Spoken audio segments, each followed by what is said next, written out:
इस वीडियो में हम बात करेंगे human right law and practice के एलएलबी में पढ़ाए जाने वाला एक पेपर है। इसमें सबसे पहले बात ह्यूमन राइट क्या है। Human rights are those fundamental and inalienable right of individual which are essential for the existence of human being. यानी ह्यूमन बीइंग के लिए जो एसेंशियल राइट हैं उसे हम ह्यूमन राइट कहते हैं। Human right are the rights which are necessary for every person irrespective of his or her nationality, race, religion, sex or place of living, etc. Simply because he or she is human being, human rights are thus inherent in human nature and without which he or she cannot survive as a human being. Human right facilitates the steady growth of the human personality in the physical, mental, spiritual and other fields. इसका मतलब ये है कि human rights वो rights हैं जो व्यक्ति के जीने के लिए ज़रूरी हैं और इसमें इस बात पे कोई भेदभाव नहीं किया जा सकता कि उसकी राष्ट्रीयता क्या है, जाति क्या है, उसका जो है धर्म क्या है, उसका सेक्स क्या है या उसके लिविंग की प्लेस क्या है यानी रहने का स्थान क्या है, इस पर नहीं किया जा सकता। इसकी बहुत सारी कई सारी थ्योरी हैं। एक नेचुरल लॉ थ्योरी कहलाती है जो पुरानी थ्योरी है नेचुरल लॉ पे, जो सुकरात और एरिस्टोटल की है। वो कहते हैं कि भाई इसके बाद जो है डेवलप हुए, रोमन ने डेवलप की। इसमें ये कहते हैं जस जेंटिनम की थ्योरी है। रोमन एज में enforce natural law. By natural law, Romans mean the sum of those principles which ought to control human conduct. Man by his nature was a rational and social being. Thus, natural law was based on the rational and reasonable needs of human nature. दूसरी है social contact theory. Social contact theory में जो है Thomas Hobbes और John Locke की theory है। ये भी सोशल कंटेक्ट से जुड़ी हुई है। सोशल कंटेक्ट के जो नेचुरल सोशल कंटेक्ट की जो थ्योरी है वो नेचुरल लॉ पे बेस्ड है, जो नेचुरल लॉ की थ्योरी पे बेस्ड है। एक है पॉजिटिविस्ट थ्योरी। ये पॉजिटिविस्ट थ्योरी है जिसमें ये कहते हैं कि सब लॉ का जो प्रत्येक व्यक्ति को जो है लॉ का पालन करना चाहिए, उसी के अंतर्गत उसे जो है राइट मिलेंगे। According to him the source of human right lies of enactment of a system of which sanction has to be achieved it. तो जो है उससे ही राइट्स उसे मिलेंगे। मार्क्सिस्ट थ्योरी ह्यूमन राइट की बात नहीं करते। वो कहते हैं सब सोशल के जो राइट हैं उसी में जो ह्यूमन राइट हैं वो सबके ह्यूमन राइट हैं, अलग से इंडिविजुअल के ह्यूमन राइट कुछ नहीं होते। Theory based on justice, John Rawal की ये थ्योरी है कि सब ये जो है जस्टिस के बेस पे न्याय मिलना चाहिए व्यक्ति को, तो इसलिए जो है वो ह्यूमन राइट भी मिलने चाहिए। थ्योरी बेस्ड ऑफ डिग्निटी, इस थ्योरी में जो है ह्यूमन राइट प्रोटेक्ट होने चाहिए और इसमें जो है जो डिपेंड करते हैं human right respect, power, enlightenment, well being, health, skill, affection, rectitude. तो ये अल्टीमेटली गोल जो हैं वो दिस थ्योरी का ये ह्यूमन डिग्निटी जो है वो Paramount objective of social policy. तो ये जो है थ्योरी हैं। अब सवाल ये उठता है कि ये इसका ओरिजिन कैसे हुआ ह्यूमन राइट का। तो इसका जो ह्यूमन राइट का ओरिजिन माना जाता है वो मैग्ना कार्टा से माना जाता है। ब्रिटिश कोड मैग्ना कार्टा 1215 में बना, 15 जून 1215 को, as a permanent document regarding the basic rights of British citizen के लिए वो मैग्ना कार्टा कहलाता है। उसके बाद अमेरिकन रिवॉल्यूशन हुई। अमेरिकन रिवॉल्यूशन 4 जुलाई 1776 को, तो उसमें जो है कि लोगों को राइट मिलने चाहिए, उसकी बात हुई। उसके बाद फ्रेंच रिवॉल्यूशन हुई 1791 में, तो जो है ये फ्रेंच के लिए लागू हुआ। अब जो इंटरनेशनल लेवल पे हम बात करते हैं ह्यूमन राइट के डेवलपमेंट की, वो 3 जनरेशन वाली मानी जाती है। एक human right of first generation में जो international convention covenant on civil and political right 1966। उसके बाद human right of second generation, इसमें economic, social and cultural right 1966। और तीसरा जो है उसके बाद human right of third generation. उसके बाद जो यूएनओ के चार्टर वगैरह हैं उससे जो है उसको जो है थर्ड जनरेशन के माना जाता है। अब ये चार्टर क्या है? तो सबसे पहले क्या हुआ, मानवाधिकारों की सार्वभौमिक घोषणा हुई कि मानवाधिकारों के, जिसे अंतर्राष्ट्रीय मानवाधिकार घोषणा पत्र कहा जाता है, universal declaration of human rights, ठीक है, 1945 का जब उसकी स्थापना हुई। तो इसमें जो है ये सबसे इम्पोर्टेंट वो है, इसके लिए एक आयोग, संयुक्त राष्ट्र की स्थापना हुई, तब एक चार्टर तैयार किया गया। चार्टर के अनुच्छेद 68 में के अंतर्गत मानवाधिकारों के संरक्षण हेतु प्रारूप तैयार करने के लिए, एक मसौदा तैयार करने के लिए 1946 में एक इंटरनेशनल मानवाधिकार आयोग का गठन किया गया। 1948 में उसके बाद एक विश्वव्यापी घोषणा पत्र तैयार किया गया, घोषणा तैयार की गई, जो महासभा ने जो है यूएनओ की जनरल असेंबली ने 10 दिसंबर को जो है उसे 10 दिसंबर 1948 को उसे स्वीकार किया।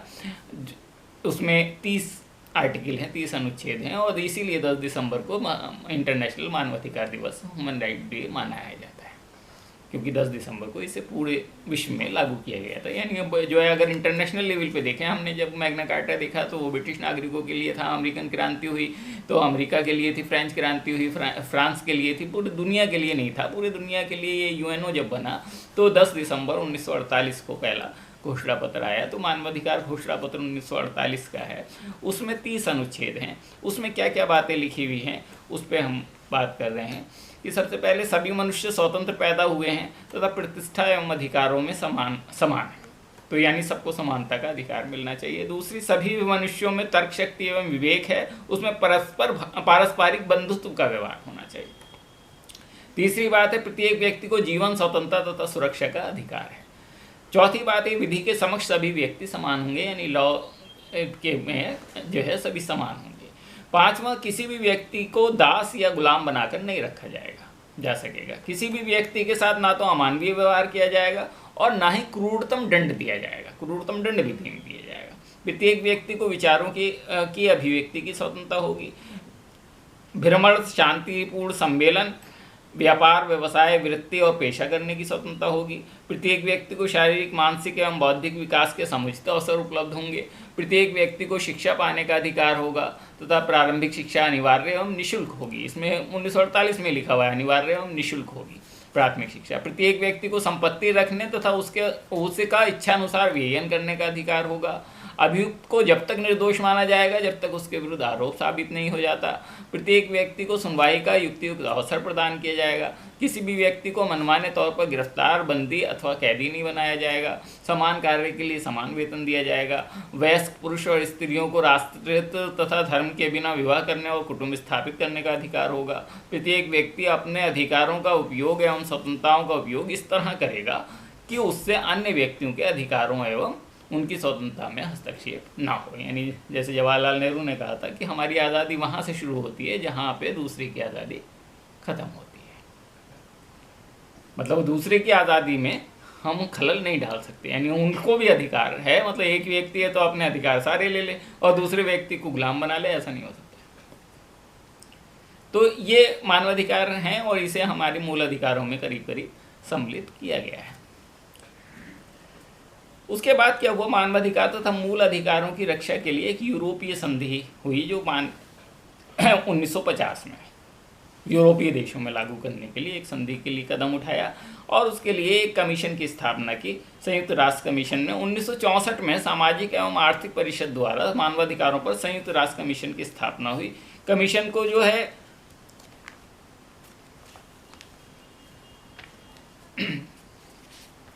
वो सुधार देने थे। उसके बाद जो है संविधाएं बनाई गई, यानी कन्वेंशन बनाए गए। तो नागरिक तथा राजनीतिक अधिकारों की अंतर्राष्ट्रीय प्रसंविधा 1966, जो मैंने दूसरा वाला फेज बताया था। तो इसमें क्या हुआ कि इसे 30 मार्च 1976 को लागू किया गया। और दूसरी है आर्थिक, सामाजिक एवं सांस्कृतिक अधिकारों की प्रसंविधा यानी कन्वेंशन 1966, इसे 3 जनवरी 1976 को लागू किया गया। उसे 30 मार्च 1976 को, इसे 3 जनवरी 1976 को। तो ये जो संविधान है जो नागरिक और राजनीतिक अधिकारों वाली है, उसमें मेनली 6 चीज़ें हैं। जीवन, स्वतंत्रता तथा सुरक्षा का अधिकार, अभिव्यक्ति की स्वतंत्रता, विचारों की स्वतंत्रता, विधि के समक्ष समानता, दासता तथा बलात् श्रम का निषेध, यातना तथा उत्पीड़न से सुरक्षा। ये तो ये वाली नागरिक तथा राजनीतिक अधिकार हो गए। दूसरा, आर्थिक, सामाजिक और सांस्कृतिक अधिकार में स्वतंत्रता का अधिकार, जीवन और समुचित जीवन यापन का अधिकार, काम की न्यायोचित दिशाएं यानी न्यायोचित अच्छी दिशाएं, जो रीजनेबल दिशाएं हो सकती हैं, स्वास्थ्य और शिक्षा आदि। तो ये जो है उसके बाद में जो है ये आर्थिक, ये जो 2 संविधाएं हैं ये लागू की गई। इस को प्रोत्साहन देने के लिए हर एक देश जो है, जो भी मेंबर होगा, उसका सार्थक प्रयास करेगा। उसके बाद एक स्वैच्छिक मानवाधिकार कोष की स्थापना की गई 18 जनवरी 1991 को अभी संयुक्त राष्ट्र महासभा द्वारा एक स्वैच्छिक मानवाधिकार कोष, जिसके इस कोष को गुलामी एवं दासता से पीड़ित व्यक्तियों की सहायता के लिए खर्च किया जाता है। और जो है इसमें अधिकांश देश जो है अपना ऐच्छिक योगदान दे सकते हैं। उसके एक कोष है, ट्रस्ट है, उसमें पैसा दे सकते हैं और वो पैसा यूएनओ जो है ऐसे लोगों को जो गुलामी और दासता से पीड़ित हैं उस पर खर्च कर सकता है। अब बात हम करते हैं कि ह्यूमन राइट और इंडियन कॉन्स्टिट्यूशन में जो क्या रिलेशन है। तो पहली बात ये कि इसे हम 3 तरह से देख सकते हैं कि स्पेसिफिकली इनमरेट राइट्स, कि वो राइट्स हमारे इंडियन कॉन्स्टिट्यूशन में भी हैं।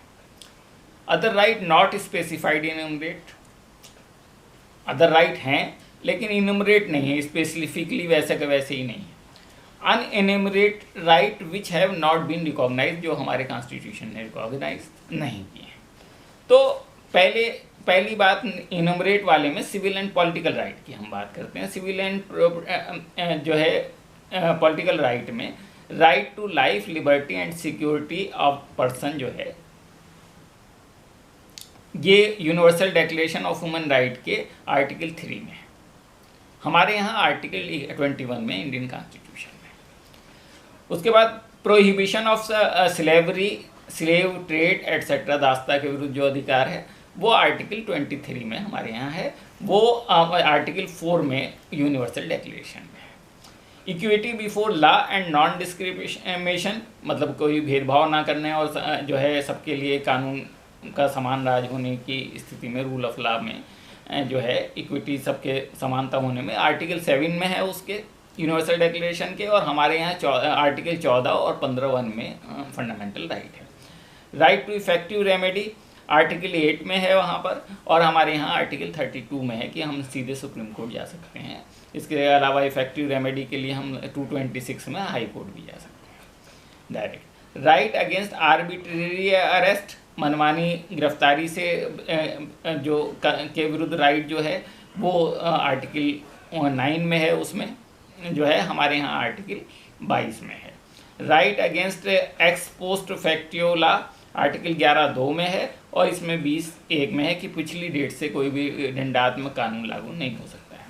Right to freedom of movement जो है आर्टिकल 13(1) में है, यहाँ पर आर्टिकल 19(1)(d) में है। Right to own property and right not to deprived of property, property को से हटाने नहीं हटाया जाए वो राइट टू प्रॉपर्टी हो, आर्टिकल 17 में है यूनिवर्सल डिक्लेरेशन में 17 में, और हमारे यहाँ 19(1)(f) में, और आर्टिकल 31 में 31 और जो है आर्टिकल 300(a) में। ये फंडामेंटल राइट हमारे यहाँ नहीं है, बस उस पर जो है वो लगाई जा सकती है, रेस्ट्रिक्शन लगाई जा सकती है। Right to freedom of thought, conscience and religion article 18 में है, हमारे यहाँ आर्टिकल 25(1) में है। Right to freedom of opinion and expression article 19 में, और हमारे यहाँ बड़े मजे की बात ये भी हमारे यहाँ भी 19 में है, मतलब यूनिवर्सल में भी 19 में है और आर्टिकल 19(1)(a) में हमारे यहाँ भी है। Right to freedom of peaceful assembly and association वो 21 में है यूनिवर्सल डिक्लेरेशन में, और हमारे यहाँ 19(1)(b) में है। Right to equal access to public services, public services सबको समान मिले, उसके लिए 21(2) में है राइट, और आर्टिकल 16(1) में इंडियन कॉन्स्टिट्यूशन में है। Right to social security article 22 में है, और इसमें आर्टिकल 29(1), 38, 39A, 41, 42, 43, 45, 46, 47 एट्सेट्रा जो है ये मतलब सोशल सिक्योरिटी के राइट जो है हमारे यहाँ जो है वो डायरेक्टिव प्रिंसिपल में भी हैं, तो ये डायरेक्टिव प्रिंसिपल के बाकी सेक्शन आ गए 38, 39 ये सब। Right to form and joint trade union 23(4) में और हमारे यहाँ 19(1)(c) में। तो ये तो सिविल एंड पॉलिटिकल राइट हुए। अब economic, social and cultural right, ये universal declaration of human right में के जो है सेक्शन में कौन कौन से में, right to work to free choice of employment of just and favourable condition of work 23(1) में है। हमारे यहाँ आर्टिकल 41 में एज ए डायरेक्टिव प्रिंसिपल है। Right to equal pay for equal work article 23(2) में है और हमारे यहाँ आर्टिकल 39D में है, ये भी डायरेक्टिव प्रिंसिपल में। Right to just and favourable remuneration article 23(3) में है यूनिवर्सल डिक्लेरेशन में और हमारे यहाँ आर्टिकल 43 में है। Right to rest and leisure article 24 में है और हमारे यहाँ आर्टिकल 43 में जो है एज ए डायरेक्टिव प्रिंसिपल है। Right to everyone to a stand of living adequate for him and his family article 25(1) में है। आर्टिकल 39A एंड 47 के डायरेक्टिव प्रिंसिपल में इसे शामिल किया गया है। Right to education and free education in the elementary and fundamental right article 26(1), अब जो है आर्टिकल 41 एंड आर्टिकल 45 में ये डायरेक्टिव प्रिंसिपल में है। राइट, अब इसे जो है उसमें भी जोड़ लिया गया है फंडामेंटल राइट में। Right to proper social order article 28 में है और यूनिवर्सल डिक्लेरेशन के और इंडियन कॉन्स्टिट्यूशन के आर्टिकल 38 में एज ए डायरेक्टिव प्रिंसिपल है। अब तीसरी बात है civil and political right under international covenant. अब अभी तक हम बात कर रहे थे यूनिवर्सल डिक्लेरेशन की जो 1948 वाला है। अब जो है civil and political right under international covenant on civil and political right, ये जो है अब जिसे हम ICCPR कह सकते हैं, ये जो 1976 से लागू किया गया है। अब इसमें क्या क्या है, इसमें right to life, liberty and security है। हमारे यहाँ आर्टिकल 6(1) और इसमें आर्टिकल 6(1) और 9(1) में है, हमारे यहाँ आर्टिकल 21 में है। Freedom from forced and compulsory labour, ये आर्टिकल 23 में हमारे यहाँ, उनके यहाँ 83 में है इस कन्वीनेंट में। Freedom from illegal arrest and detention 9234 में है और हमारे यहाँ आर्टिकल 22 में है। Freedom for movement and residence article 12(1) में है, हमारे यहाँ आर्टिकल 91D में है। Equality before court and tribunals article 41 में है, 14(1) में है और हमारे यहाँ भी आर्टिकल 14 में है, दोनों सेम है। Freedom from deposing against one self और right against self incrimination article 43F में है, 14(3)(F) में ICCPR के आर्टिकल 23 में हमारे यहाँ। राइट अगेंस्ट डबल जियोपेडी यानी डबल दंड नहीं दिया जा सकता, दोहरा दंड नहीं दिया जा सकता किसी को, आर्टिकल 14(7) में है, 14(7) में जो है कन्वेंट के, और हमारे यहाँ आर्टिकल 22 में है।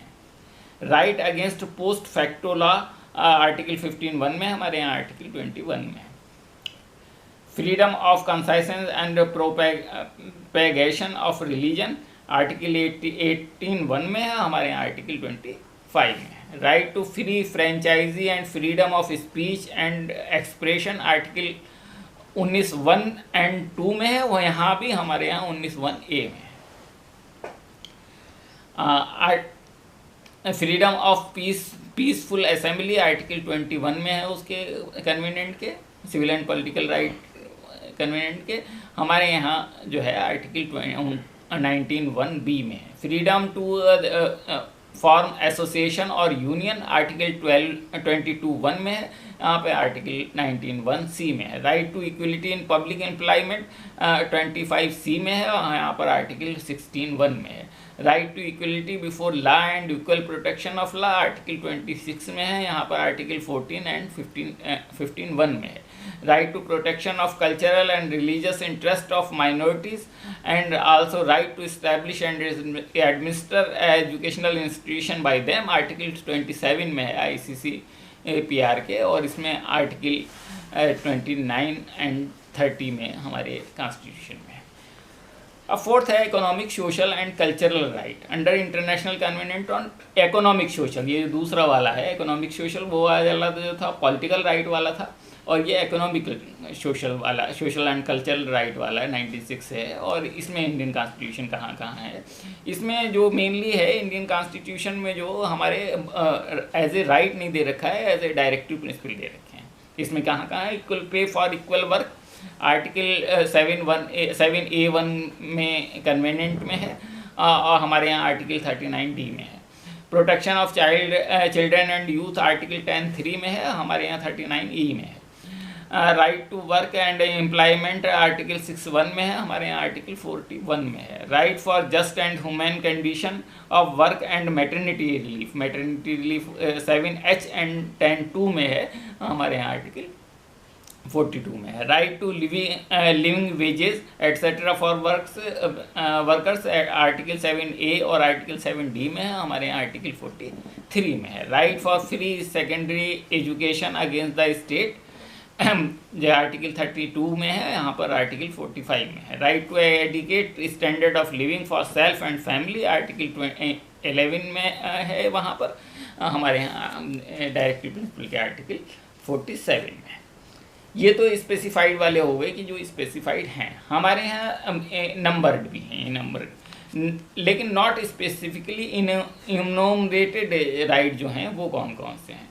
तो उसमें भले ही सुप्रीम कोर्ट ने हमारे बहुत सारे जजमेंट में इस राइट को मान लिया है किसी न किसी राइट के अगेंस्ट में, तो वो राइट जो है, राइट टू गो अब्रोड, बाहर जाने का अधिकार, राइट टू प्राइवेसी, इसे भी अब मान लिया है सुप्रीम कोर्ट ने आर्टिकल 21 में। Right against solitary confinement, right against bar fetters, right to legal aid, right to speedy trial, right against handcuffing, right against delayed execution, right against custodial violence, right against public hanging, right to doctors assistant, right to shelter. ये सब जो है honourable supreme court ने article 21 के में मान लिए हैं। Unenumerated and unrecognised human right, जो अनरिकॉग्नाइज है। Right to self not to be used for medical and scientific experiment, ये आर्टिकल 7 ऑफ द कन्वीनेंट का है। हमारे यहाँ इसमें कोई इनम्बरेट नहीं है कि हालांकि सुप्रीम कोर्ट अलग अलग टाइम पे जजमेंट में भले ही दिया हो, लेकिन इस तरह का कोई सीधे सीधे हमारे यहाँ राइट नहीं है। Right of non execution of death punishment to person below 18 years, और right to freedom of a pregnant women from death punishment, ये आर्टिकल 65 ऑफ कन्वेनेंट का है, लेकिन हमारे यहाँ ऐसा राइट डायरेक्टली लॉ में नहीं है। सुप्रीम कोर्ट ने अलग अलग जजमेंट दिए हैं, वो अलग बात है। Special protection to minor and youth article 10(2) and article 14(4) है, ये civil and political right convention का, लेकिन हमारे यहाँ ऐसा कोई राइट नहीं है। Right to marry and found a family, ये भी हमारे यहाँ आर्टिकल 23(2) है, ये कन्वेंट का सिविल एंड पॉलिटिकल राइट का, लेकिन इंटरनेशनल सिविल लेकिन हमारे यहाँ नहीं है। Right to self determination article 1(1) of the covenant का है, लेकिन हमारे यहाँ ऐसा स्पेसिफिक राइट नहीं है। Restriction from making rumour of war, ये भी हमारे यहाँ आर्टिकल 21 कन्वेनेंट का है, लेकिन हमारे यहाँ नहीं। अब बात आती है कि इसमें डिस्टिंक्शन क्या है ह्यूमन राइट में और फंडामेंटल राइट। तो इसमें सब मोटी सी बात यह है कि फंडामेंटल राइट कॉन्स्टिट्यूशनल राइट हैं, उसे जो है लागू करवाया जा सकता है सुप्रीम कोर्ट में, हाई कोर्ट में जाकर, लेकिन सारे ह्यूमन राइट को हम लागू नहीं करवा सकते हैं। ह्यूमन राइट, हाँ, human right commission human right के बेस पे जो है सिफारिशें ज़रूर कर सकता है, लेकिन जो है उसे भी जो है वो राइट वही वाले लागू करवाए जा सकते हैं जो राइट हमारे कॉन्स्टिट्यूशन में दिए गए। तो अब जैसे मैंने बताया कि ह्यूमन राइट पे इंटरनेशनल कन्वेंट हैं, international covenant civil and political right पे वो भी हमने बता दिया। International covenant of economic, social and cultural right पे जो 1976 में लागू हुए, 1966 के हैं। ये 3 कन्वेंट हो गए।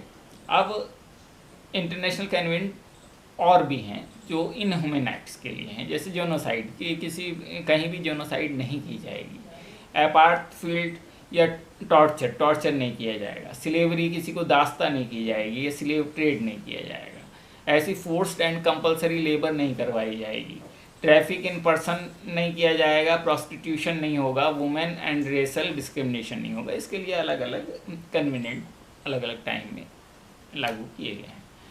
अब जो वल्नरेबल ग्रुप्स हैं ह्यूमन राइट के, जैसे वीमेन हैं, उनके लिए स्पेशली प्रोविज़न है, चिल्ड्रेन हैं, माइग्रेंट वर्कर हैं, रिफ्यूजी हैं, ओल्डर पर्सन हैं, डिसेबल्ड पर्सन हैं, इंडिजिनस पर्सन है। जहाँ तक रिफ्यूजी की आजकल बात बहुत ज़्यादा होती है, तो रिफ्यूजी की जो कंडीशन है हमारे यहाँ जो आर्टिकल 21 में उन्हें भी राइट होते हैं, क्योंकि आर्टिकल 21 में जो जीवन जीने का जो अधिकार जिसे हम कहते हैं, तो वो नो पर्सन लिखा हुआ है, उसमें नो सिटीजन नहीं लिखा हुआ। तो no person shall be deprived of his life और personal liberty except according the procedure establish by law. ये 21 है, आर्टिकल 21। तो इसका मतलब ये है कि उन्हें भी राइट्स है। और जो रिफ्यूजी के राइट वैसे कन्वीनियंट में हैं, तो उसमें right to work, right to education, right to social security, right to religion, right to access to the court, ये 5 राइट जो है उन्हें मिलेंगे। और ये इसमें 140 पार्टीज़ थी, स्टेट पार्टीज़ थी, जिन्होंने इस कन्वेंशन पे जो है दस्तखत किए हैं, या उन कन्वेंशन जो है लागू हैं। अब हम बात करते हैं जो है हमारे यहाँ ह्यूमन राइट के लिए स्पेशली क्या कानून है। हमारे यहाँ बाकी तो कॉन्स्टिट्यूशन में आ गया, लेकिन हमारे यहाँ ह्यूमन राइट प्रोटेक्शन एक्ट 1903 बनाया गया। उसके जो फीचर हैं, एक तो ये पूरे इंडिया पे लागू होता है। दूसरा, जो ह्यूमन राइट है उसमें डिफाइन किया गया, human right has been defined to mean the right relating to life, liberty, equality and dignity of the individual guaranteed by the constitution or embodies in international convenient and enforceable by courts in India। ठीक है, यानी वो right सारे जो convenient में सारे right शामिल नहीं है, लेकिन जो कोर्ट्स के इन्फोर्सेबल हैं वो राइट शामिल हैं और कॉन्स्टिट्यूशन वाले राइट शामिल हैं। तीसरा जो इसमें मेन वो किया गया कि इसमें इस national human right commission, state human right commission और ह्यूमन राइट कोर्ट की स्थापना की गई, जिसके लिए प्रोविज़न किया गया। इसका जो चेयरमैन है वो national commission for women, national commission of schedule caste और नेशनल ट्राइब्स है। इन्हें भी जो है नेशनल चेयरपर्सन जो है इन कमीशन के भी इसमें मेंबर होंगे। सेक्शन 30 में इसमें हर डिस्ट्रिक्ट में ह्यूमन राइट कोर्ट्स की स्थापना का प्रोविज़न किया गया to facilitate the disposal of cases relating to violation of human right expeditiously, but district commission have not establish in all the district of the country. ये जो district court है हर एक country में नहीं किया, देश के हर एक उसमें नहीं किया गया है। सेक्शन 31 में स्पेशल पब्लिक प्रोसिक्यूटर अपॉइंट करने का स्टेट गवर्नमेंट का है इन कोर्ट में जो है सज़ा दिलवाने के लिए जिन्होंने वायलेशन किया है। 36 में नेशनल कमीशन और स्टेट कमीशन जो इंक्वायर है वो 1 साल के भीतर ही कर सकता है वायलेशन के। ऐसा नहीं है कि पुराना का पुराना वायलेशन आप निकाल के लिया हो। सेक्शन 36(2) में ये प्रोविज़न किया गया है। The central government shall power to make जो है रूल्स बना सकती है। The commission relies on the session court for trial although they are already over burdened. तो कमीशन रिलाइज जो है वो सेशन कोर्ट फॉर ट्रायल के लिए सेशन कोर्ट पे करता है कि भाई अगर कोई ट्रायल है तो वो सेशन कोर्ट को भेज देता है जहाँ पे ओवर बर्डन है। Right criticise that NHRC has no teeth, कह रहे जो है कोई दांत नहीं रखता, दो ही it has been interested with the important task of ensuring observation of human right the power conferred on it are not sufficient, it has no power to making binding decision. Binding decision उसका नहीं होता, दे दिया, जिसने मर्जी हुई मान लिया, जिसने मर्जी हुई नहीं माना। तो ये इसके जो है क्रिटिसाइज किया जाता है। अब इसमें जो है 43 सेक्शंस हैं। इसमें जो नेशनल ह्यूमन राइट कमीशन की है जो पावर क्या क्या है, ये कैसे कॉन्स्टिट्यूशन होता है, पहले तो कॉन्स्टिट्यूशन की बात करते हैं कि कैसे बनाया जाता है। इसमें एक चेयरपर्सन होता है जो चीफ जस्टिस ऑफ इंडिया रहा हो या सुप्रीम कोर्ट का जज रहा हो, पहली बात। वन मेंबर जो सुप्रीम कोर्ट का मेंबर जज रहा हो, one member who is the chief justice of high court, जो चीफ जस्टिस हाई कोर्ट रहा हो। 3 member to be appointed among person having knowledge of or practice in the matter relating to human right, ये public से लिए जाते हैं 3 member.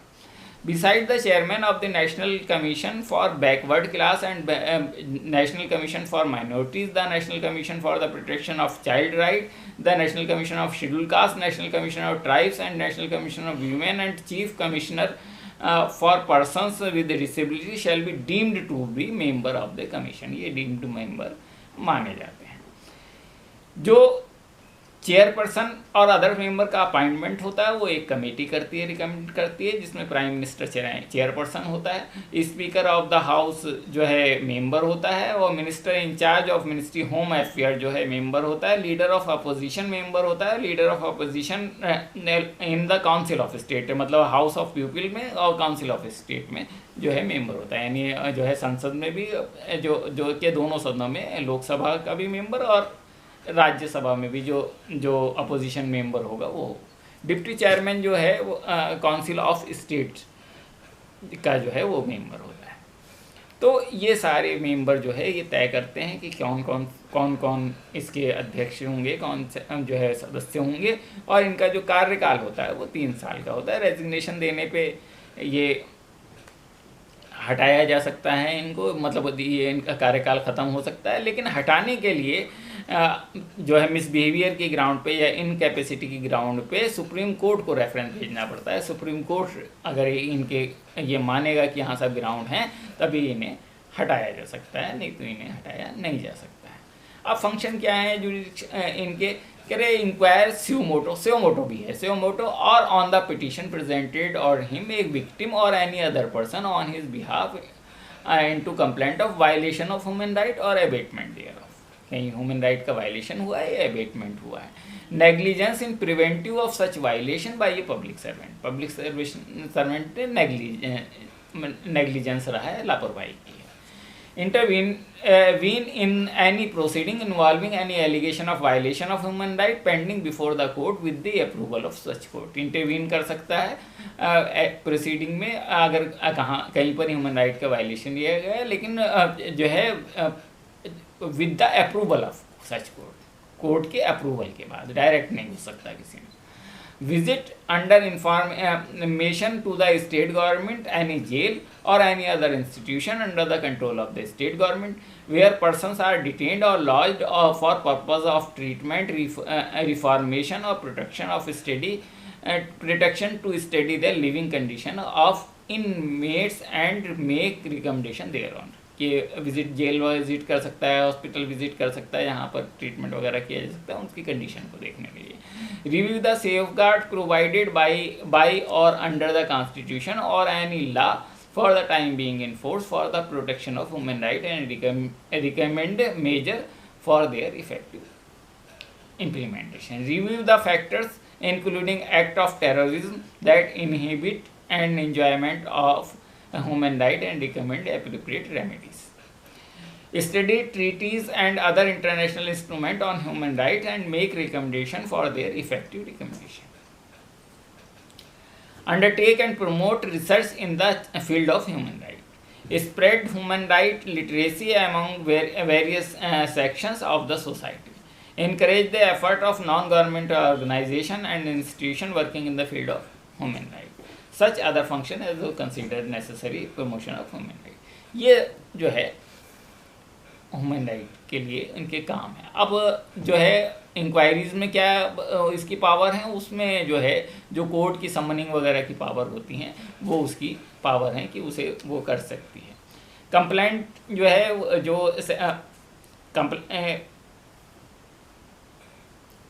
Complaint इसे direct जो है ह्यूमन राइट की दी जा सकती है, लेकिन 1 साल से ज़्यादा मैटर जो है पुराना नहीं होना चाहिए। इसी तरीके से इस स्टेट ह्यूमन राइट कमीशन भी बने हुए हैं। उसमें जो है अब जो चेयरपर्सन है ये अब सेक्शन 21 में इसमें जो चेयरपर्सन है वो चीफ जस्टिस रहा हो जो है, या हाई कोर्ट का ये जज रहा हो। 1 member who is has been जज ऑफ हाई कोर्ट, दूसरा जज हाई कोर्ट का हो, और तीसरा जो है 1 मेंबर जो डिस्ट्रिक्ट जज रहा हो, और 2 मेंबर जो है वो पब्लिक के जो उसके practical experience in the matter of human right रखते हो वो जो होते हैं। और ये भी सेक्शन 23 से में लिखा हुआ है कि वो भी इस्तीफ़ा दे सकते हैं, और इसके जो अगर रिमूवल किया जाएगा तो इसे भी जो है सुप्रीम कोर्ट को ही भेजना पड़ेगा, रेफरेंस सुप्रीम कोर्ट को जाएगा। यानी ऐसा नहीं है कि स्टेट वाला जो रेफरेंस है वो हाई कोर्ट को चला जाएगा, सुप्रीम कोर्ट को रिपोर्ट किया जाएगा, वही प्रोसीजर अपनाया जाएगा।